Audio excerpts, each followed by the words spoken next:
In a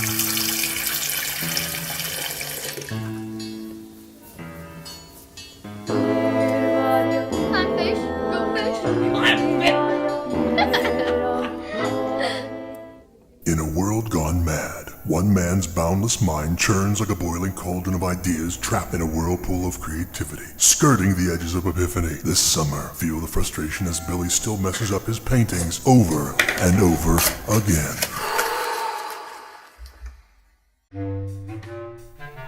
Oh, hello everybody. I'm back.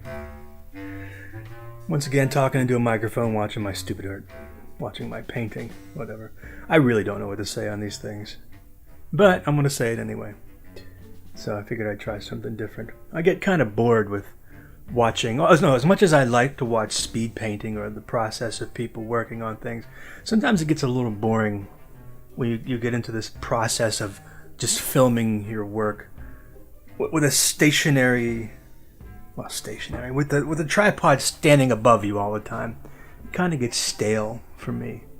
It started getting stale for me. In fact, it's kind of hard to watch my videos that way, so I'm assuming it might be hard for other people to watch the videos that way as well. So I thought I'd mix it up or change it up a bit.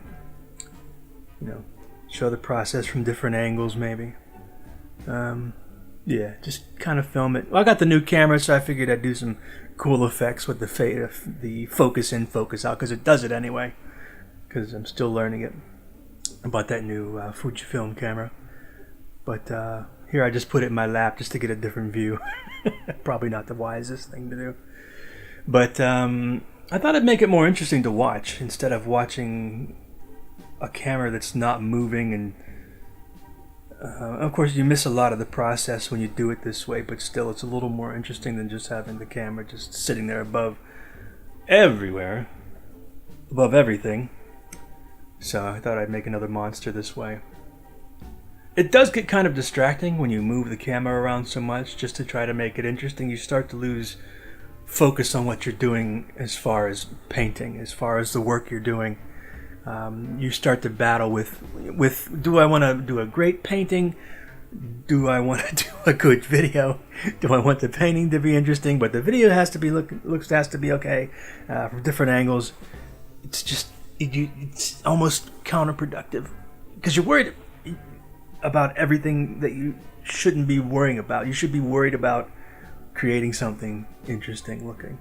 But you spend a lot of time getting distracted on the technical side of things, which is not the best thing for a creative mind to do. Yeah, creativity can happen with technical things as well. But when you're focused and you're sitting in working on a painting for the sake of creating something new in your technique, in your style, it's difficult when you get distracted by worrying about, does it look okay? Is it the right angle? Is it, let me get up, sit up a little bit. Worrying about if it's focused or not. Worrying about so many things that completely take you away from what you're supposed to be really worrying about, and that's letting it flow. I know it sounds like a hippie-ish thing, but you're doing two things at once, and you're almost using both sides of your brain at the same time while you're doing it, and it could be frustrating. So eventually, at some point, you have to step back. As I always say, you have to know when to stop, step back, relax, and go do something else. And you can look at your painting with a different set of eyes, as if you're looking at somebody else's painting when you come back. So you just want to do a little bit at a time so you don't get frustrated. So after I was done getting my hair dryer, drying it faster because of my impatience, it's time to go for a break to the bar. Oh yeah, cappuccino. Look at that. Back to work. So it's very helpful. It's very... Ow, my freaking leg. Ow. Anyway, it's very helpful to step away from it for a while. Even if you step away for 20 minutes to an hour. In fact, sometimes I pull out drawings or paintings from sometimes 10 years ago, and I look at them and I'm thinking, what was I thinking? Because you develop. You see things differently after so many years.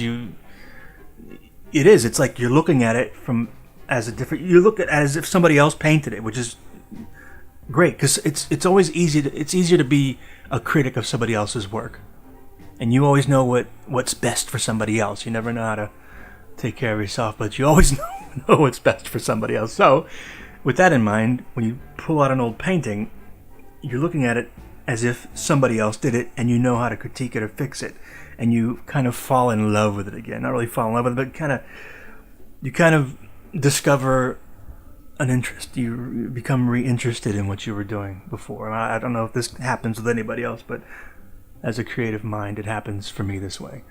So in some cases, I have to hurry up and paint and get it done before I start losing interest in what I'm doing. Because apparently I've been told I have a touch of the ADHD. So whenever I do have these spells of focus, I try to do as much as I can. And the worst thing you can encounter with a creative flow is technical difficulties in something else, like with the computer, or it wasn't recording, or you weren't filming the process, or you weren't doing this correctly, and you get so distracted with doing all this crap. Sometimes you just need to just step back, film it, see what happens. And mostly doing these videos is so I can watch my progress as an artist. But I think it's been very helpful doing these videos to sit back and see what I've been doing, how I've been doing, if I can still do what I'd like to do. Because in your mind you're a superstar, but when you go to do it, it just doesn't come out right.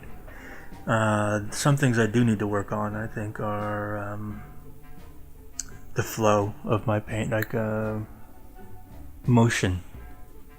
Issues I have with my work is I can't get my characters to become fluid. I don't know the words. It looks like some people can draw and they can make it look like it's moving when it's not really moving. It's a talent.